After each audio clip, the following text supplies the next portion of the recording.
Shalom bien-aimés dans le Seigneur. La grâce nous est encore manifestée pour qu'on se retrouve encore sur cette chaîne de télé pour partager encore la pensée du Seigneur.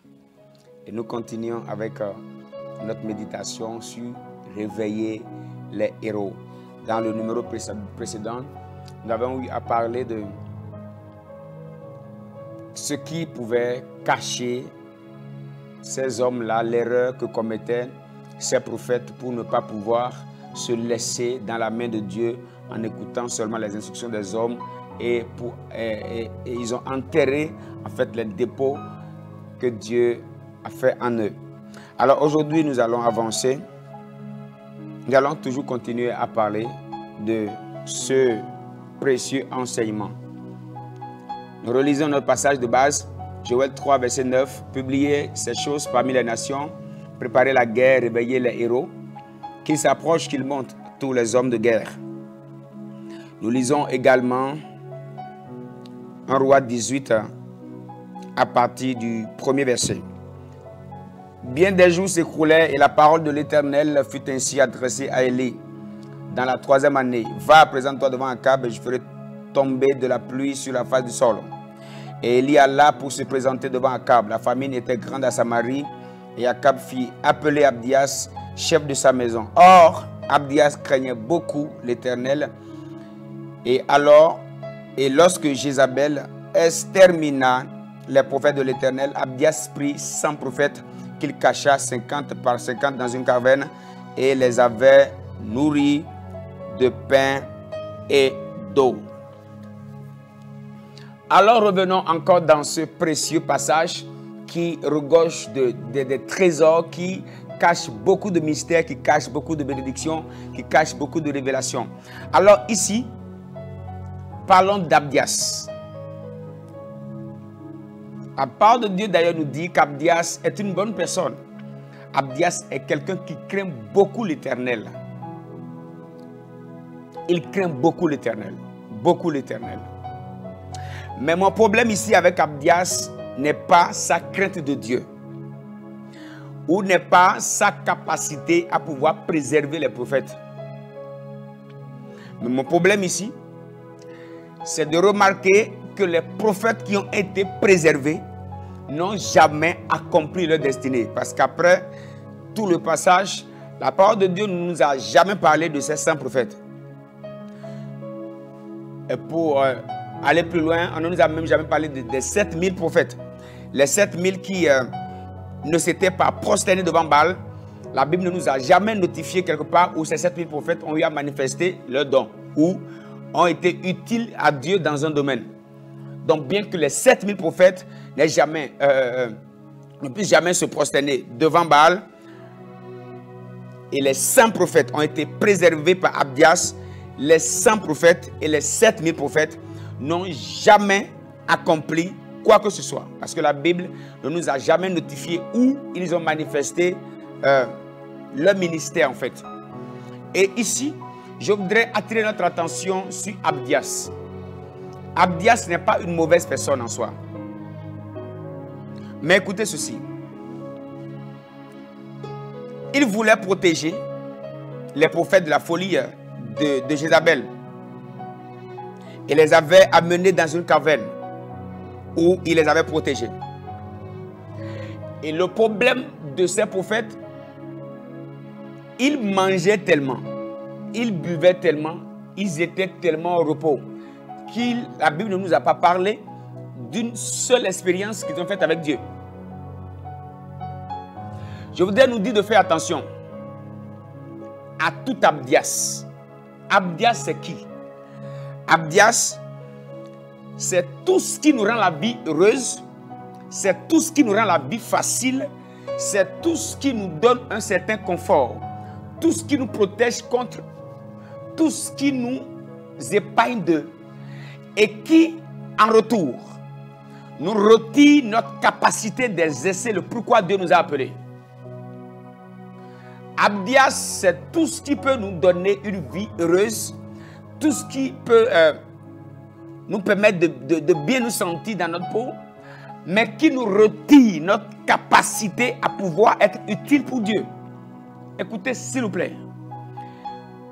Je préfère qu'on soit Élie, qu'on suive les directives de Dieu, qu'on soit au torrent, que d'être dans la maison ou dans le système d'Abdias qui nous permet de manger, qui nous permet de boire et qui enterre les potentiels que Dieu a déposés en nous. Ces potentialités ne doivent jamais être enterrées. Le plus important pour Dieu n'est pas qu'on soit caché, mais le plus important pour Dieu est que nous accomplissions le pourquoi il nous a appelés. Je voudrais nous dire ici de manière générale, chacun porte un appel. Que tu sois un médecin, que tu sois un entrepreneur, que tu sois un footballeur, que tu sois un journaliste, quel que soit le domaine dans lequel tu es, tu portes un appel de Dieu. Je le disais tantôt, la définition de la destinée que je donne, c'est la solution pour un problème. Autrement dit, un problème de la terre pour lequel Dieu te choisit comme solution. En réalité, si tu ne représentes rien pour Dieu, Dieu ne se ferait pas le plaisir ou le désir de t'envoyer sur la terre pour que tu viennes encombrer la terre. D'ailleurs, dans Genèse, lorsque Dieu nous parle d'Adam et Ève, Dieu nous dit que Dieu les a placés dans le jardin pour qu'ils cultivent le jardin. Ça a été bien clair. Toute personne qui ne participe pas à la croissance, à l'émergence de la terre n'a pas le droit d'être sur la terre. Toute personne qui ne participe pas aux œuvres de Dieu dans cette génération ne retrouve pas légalement dans le dessein de Dieu son droit pour vivre. Autrement dit, Dieu, en te permettant d'être là où tu es, c'est parce qu'il a un objectif à atteindre. Dieu ne nous envoie pas sur la terre pour qu'on se marie. D'abord, non. Il ne nous envoie pas sur la terre pour qu'on achète des véhicules ou qu'on habite une belle maison ou qu'on fasse d'abord des voyages. Mais le projet de Dieu, c'est que derrière toutes ces choses, que nous soyons en train d'accomplir un projet qui participe à la construction, à la constitution divine, le plan parfait de Dieu pour le pays, pour l'Afrique, pour le monde entier, que chacun soit en train de répondre à un appel d'une manière ou d'une autre. Donc le problème ici avec Abdias, Abdias n'est pas une mauvaise personne. Abdias n'est pas une mauvaise personne. Tout bien qu'on te fait, qui a la capacité de cacher ta destinée, n'est plus un bien. Toute bénédiction que tu as, qui a la capacité de t'enterrer spirituellement, qui a la capacité d'enterrer les potentialités que le ciel a déposées en toi, et qui te feront passer à côté du plan de Dieu pour toi, n'est plus un bien. Ça devient nuisible. Ça devient nuisible. Abdias, c'est qui? Abdias, c'est toute pratique, tout comportement. J'irai même plus loin. C'est tout péché qui te procure une satisfaction passagère, qui te procure une certaine jouissance, une certaine appréciation, ce qui te permet de jouir de la vie d'une manière ou d'une autre, mais qui en retour te cache dans une caverne afin que tu ne manifestes pas le plan de Dieu pour toi. Ça devient pour toi un Abdias. Pour des personnes qui sont accros à la désobéissance à Dieu, au péché, tout péché qui te donne une jouissance passagère, parce que le péché n'a jamais donné à quelqu'un une jouissance à long terme. Tout péché qui te fait vivre un instant de plaisir, mais derrière, d'ailleurs il faut savoir, aucun péché ne te permettra jamais d'aller là où Dieu te veut. Tout péché a toujours été dans l'objectif de te bloquer, de t'empêcher d'accomplir le pourquoi Dieu te veut.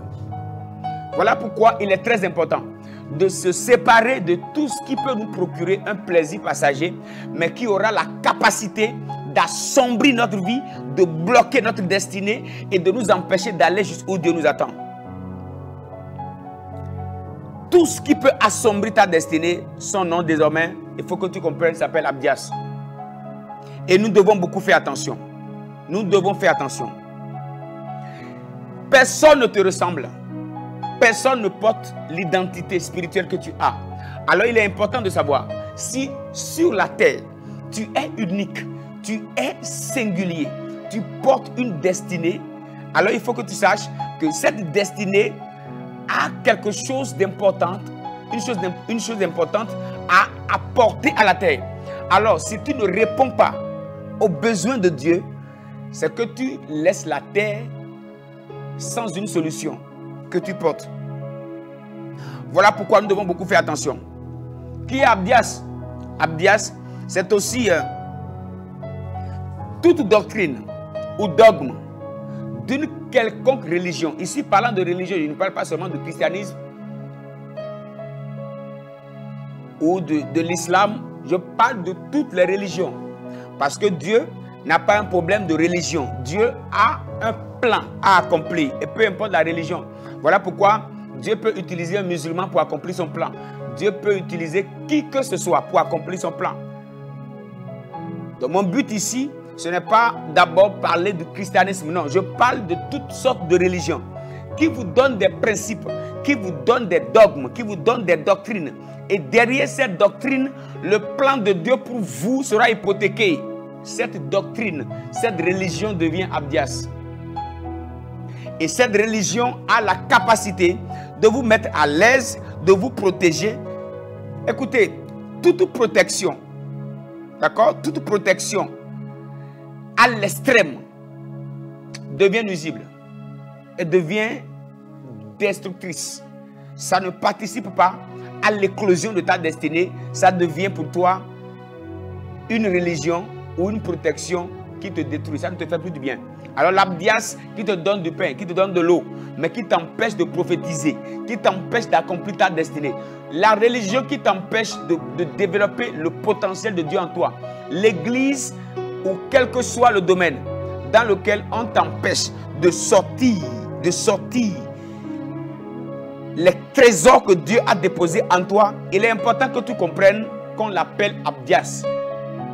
Voulant te protéger, mais on te tue. Voulant te sécuriser, mais on te bloque. C'est dangereux et c'est nuisible. Nous devons beaucoup faire attention. Et chacun de nous, nous devons veiller à toutes ces choses. Nous n'avons pas le droit de laisser notre destinée hypothéquée par une quelconque religion, par un quelconque système. Qui est Abdias? Abdias, c'est aussi une profession, un domaine professionnel, tout travaux, tout domaine d'exercice, tout ce que tu fais qui te procure un salaire, qui te procure une bénédiction, mais qui t'empêche d'aller jusqu'où Dieu t'attend. On l'appelle Abdias. Abdias, c'est tout celui qui peut t'aider et voulant t'aider est en train de t'empêcher d'aller où Dieu te veut. Il s'appelle Abdias. Autrement dit, cet homme est en train de te mettre en conflit avec Dieu. Voilà pourquoi nous devons beaucoup faire attention. On doit beaucoup faire attention, on doit beaucoup faire attention. Et si vous allez remarquer, pendant que les prophètes suivaient Abdias, pendant qu'ils étaient nourris par Abdias, il y a un homme qu'on appelle Élie, et lui, il était au torrent de Kérit, et il se laissait diriger par Dieu. En cette saison, Dieu a besoin des personnes qui peuvent prendre des risques, qui peuvent s'accrocher à lui, qui peuvent passer du temps avec lui, qui peuvent l'écouter, qui peuvent le suivre, qui peuvent chercher Dieu ou Dieu seul, Dieu ou Dieu. Quelles que soient les mésaventures, quelles que soient les intempéries de la vie, nous devons être en mesure de nous attacher à Dieu afin d'accomplir son plan pour notre vie. Il est important pour toi et moi, pour toi qui es connecté au son de ma voix, de faire beaucoup attention. Nous n'avons pas le droit d'hypothéquer notre destinée. Nous portons des trésors en nous. Nous avons beaucoup de choses en nous. Je voudrais faire ici une affirmation qui peut-être ne sera pas appréciée de plusieurs. Mais écoutez s'il vous plaît, permettez-moi de vous le dire.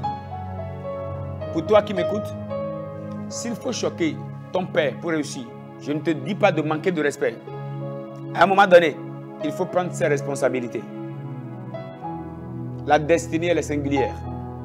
La destinée, elle est sacrée. Et nous ne devons jamais sacrifier notre destinée pour faire le plaisir de qui que ce soit ou pour apporter un plaisir à quelqu'un. Suivons le plan de Dieu. Accomplissons le plan de Dieu. Dieu a un plan à accomplir. Dieu a un projet dans la société. Saint-Esprit, je prie pour ma vie et pour celui qui m'écoute, pour celui qui suit cette vidéo.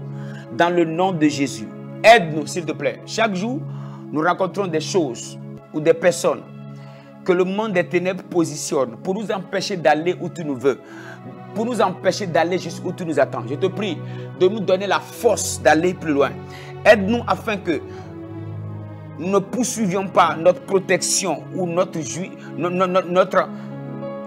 plaisir pour sacrifier notre destinée. Aide-nous à accomplir ton plan, s'il te plaît. Aide-nous à aller jusqu'où tu nous attends. Donne-nous ce courage, donne-nous cette capacité. Merci de nous aider, merci de nous soutenir. Aide-nous à pouvoir marcher avec toi efficacement pour la seule gloire de ton nom, au nom de Jésus-Christ. Amen. Soyez bénis chez vous, shalom à vous et à la prochaine pour la 3e séquence de ce précieux enseignement. Shalom à vous.